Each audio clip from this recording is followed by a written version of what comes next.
Assalamualaikum warahmatullahi wabarakatuh. Perkenalkan, nama saya Ulfa Azizah, NPM 2101022004 dari Program Studi Pendidikan Bahasa Arab. Mata kuliah, Studi Islam dan Moderasi Beragama, dosen pengampu Ibu Nawang Wulandari FPDI. Pada video kali ini, saya akan membahas materi mengenai Ahlus Sunnah wal Jamaah. Yang pertama, latar belakang kemunculan Ahlus Sunnah wal Jamaah. Ketika Nabi Shallallahu Alaihi Wasallam wafat, kaum muslimin masih bersatu dalam agama yang mereka jalani. Klasifikasi sosial yang ada pada saat itu terdiri dari 3 golongan, yaitu orang muslim, orang kafir, dan orang munafik. Namun begitu Nabi wafat, perselisihan di antara mereka terjadi tentang pemimpin yang akan menjadi pengganti Nabi Shallallahu Alaihi Wasallam. Namun akhirnya, kekuatan kepemimpinannya, para sahabat Nabi tersebut mengalahkan semua ambisi dan fanatisme kesukuan, sehingga menggiring mereka pada kesepakatan untuk memilih Abu Bakar As-Siddiq sebagai khalifah. Setelah ia wafat, khilafah berpindah tangan kepada Umar bin Khattab, sahabat Nabi terbaik setelah Abu Bakar. Hingga akhirnya, Khalifah Umar menemui ajalnya setelah ditikam oleh seorang budak Persia, yaitu Abu Lu'lu'ah al-Majusi. Setelah ia wafat, khilafah berpindah tangan Khalifah Utsman bin Affan, menantu Nabi Shallallahu Alaihi Wasallam.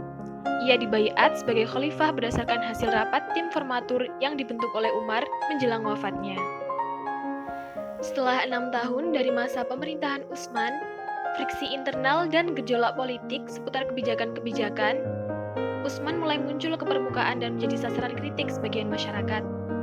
Dalam kondisi tersebut, unsur-unsur Majusi dan Yahudi ikut bermain dalam mengeruhkan suasana, sehingga lahirlah berbagai kekacauan dan beragam propaganda dengan membawa kepentingan menurunkannya dari jabatan melalui amar ma'ruf dan nahi munkar, sehingga hal tersebut berakhir dengan terbunuhnya Khalifah Utsman di tangan kaum pemberontak.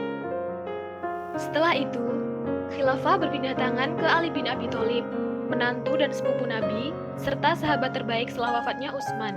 Namun beragam kekacauan yang terjadi pada Utsman sangat berpengaruh terhadap pemerintahan Ali bin Abi Thalib. Pada masa pemerintahannya, terjadi perang saudara besar-besaran antara Ali dengan kelompok Aisyah, Tolhah, dan Zubair dalam perang Jamal. Kemudian terjadi perang Siffin dengan kelompok Muawiyah bin Abi Sufyan. Pada masa pemerintahannya, muncul satu kelompok dari pengikut Ali yang memisahkan diri dan kemudian dinamakan dengan aliran Khawarij. Mereka mendefinisikan iman dengan keyakinan yang disertai pengamalan, sehingga keyakinan tidaklah berguna ketika tidak disertai pengamalan. Oleh karena itu, Khawarij mengkafirkan pelaku dosa.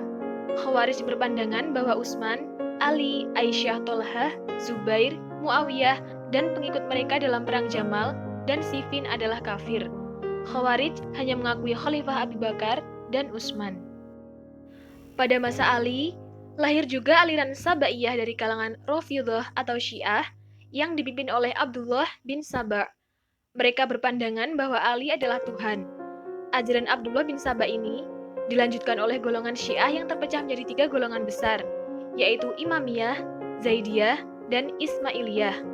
Kelompok Syiah yang ekstrim seperti Imamiyah dan Ismailiyah mengkafirkan seluruh sahabat Nabi kecuali 4 orang. Setelah benturan pemikiran antara Syiah dan Khawarij semakin keras pasca proses arbitrase antara Ali dan Muawiyah, situasi tersebut menjadi sebab lahirnya satu kelompok yang netral. Menurut kelompok ini, ketika kita tidak dapat menentukan mana pihak yang salah dan mana yang pihak yang benar, maka kita harus mengembalikan persoalan ini kepada Allah. Dengan pandangan ini, kelompok tersebut akhirnya dinamakan aliran Murji'ah atau kelompok yang mengembalikan persoalan kepada Allah. Pada akhir generasi sahabat, lahir aliran Qadariyah yang dipimpin oleh Ma'bad al-Juhani, Ghailan al-Dimashqi, dan Ja'ad bin Dirham. Kelompok ini berpandangan bahwa perbuatan manusia terjadi karena rencana sendiri, bukan karena takdir Allah. Pandangan mereka menuai penolakan keras dari kalangan sahabat yang masih hidup pada saat itu, seperti Abdullah bin Umar, Abdullah bin Abbas, dan lain sebagainya. Pada masa Al-Imam Al-Hasan Al-Basri, lahir kelompok Mu'tazilah yang dirintis oleh Athar al-Ghazal yang membawa faham mangzilah baina al-mangzilataini. Aliran ini berpandangan bahwa seorang muslim yang fasik tidak dikatakan mukmin dan tidak dikatakan kafir, dan di akhirat nanti dia akan kelak di neraka bersama dengan orang-orang kafir. Selain aliran tersebut di atas, muncul aliran Najariyah, Karamiyah, dan Wahabi. Berdasarkan data sejarah yang ada, setelah terjadinya fitnah pada masa Khalifah Utsman bin Affan, kemudian aliran-aliran yang menyimpang dari ajaran Islam yang murni dan asli bermunculan satu persatu.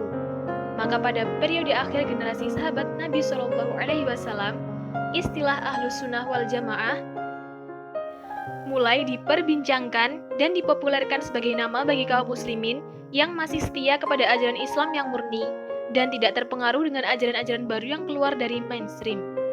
Hal ini dapat dibuktikan dengan memperhatikan beberapa riwayat yang menyebutkan bahwa istilah Ahlus Sunnah wal Jamaah diriwayatkan dari sahabat Nabi generasi junior atau Sighar as-Sahabah seperti Ibnu Abbas, Ibnu Umar, dan Ibnu Sa'id al-Khurdi. Yang kedua, pokok-pokok ajaran Ahlus Sunnah wal Jamaah. Pokok ajaran Ahlus Sunnah wal Jamaah yaitu akidah, syariah atau fikih, akhlak atau tasawuf. Dalam bidang akidah atau tauhid, tercerminkan dalam rumusan yang digagas oleh Imam Al-Asy'ari dan Imam Al-Maturidi. Dalam masalah amaliyah badaniyah, terwujudkan dengan mengikuti mazhab 4, yakni mazhab Al-Hanafi, mazhab Al-Maliki, Asy-Syafi'i, dan Al-Hambali. Pada bidang tasawuf mengikuti Imam Al-Junaid Al-Baghdadi dan Imam Al-Ghazali. Pokok ajaran Ahlus Sunnah wal Jamaah dalam bidang akidah diantaranya yaitu Allah mempunyai takdir atas manusia, tetapi manusia memiliki bagian untuk usaha atau ikhtiar. Ahlus Sunnah wal Jamaah tidak mudah mengkafirkan manusia. Ahlus Sunnah wal Jamaah berpendapat bahwa manusia yang berdosa besar tetaplah seorang mukmin dan bukan kafir. Dia kelak tetap akan masuk surga setelah menerima balasan atau hukuman di neraka sesuai dengan perbuatannya. Ahlus Sunnah wal Jamaah berkeyakinan bahwa Al-Quran itu firman Allah dan bukan makhluk. Ahlus Sunnah wal Jamaah meyakini Allah memiliki 20 sifat wajib, 20 sifat mustahil, dan 1 sifat jaiz. Ahlus Sunnah wal Jamaah berpendapat bahwa orang yang beriman kelak masuk surga dan dapat melihat Allah jika Allah mengizinkan. Ahlus Sunnah wal Jamaah berpendapat bahwa keadilan Allah adalah Allah menempatkan sesuatu sesuai dengan tempatnya. Ahlus Sunnah wal Jamaah mentakwilkan tangan Allah, mata Allah dan wajah Allah sebagai kekuasaan Allah, penglihatan Allah, dan zat Allah. Pokok ajaran Ahlus Sunnah dalam bidang tasawuf diantaranya keikhlasan pengabdian kepada Allah sehingga memiliki jiwa yang bersih, tidak sombong, selalu berhati-hati dan waspada, tidak mudah puas dan selalu meniatkan ibadah kepada Allah Subhanahu wa Ta'ala. Menyadari kelemahan sebagai manusia sehingga selalu menerima kegagalan dengan kebersihan jiwa, lapang dada, selanjutnya berusaha atau berikhtiar dengan sungguh-sungguh dan berserah diri semata-mata mendapat bimbingan dari ridho Allah. Tokoh utama yang merupakan pendiri Ahlus Sunnah wal Jamaah adalah Abu Al-Hasan Al-Asy'ari dan Abu Mansur Al-Maturidi. Dua tokoh Sunni ini kemudian dalam perkembangannya ajaran, mereka menjadi doktrin penting dalam aliran Sunni, yakni aliran Asy'ariyah dan aliran Maturidiyah.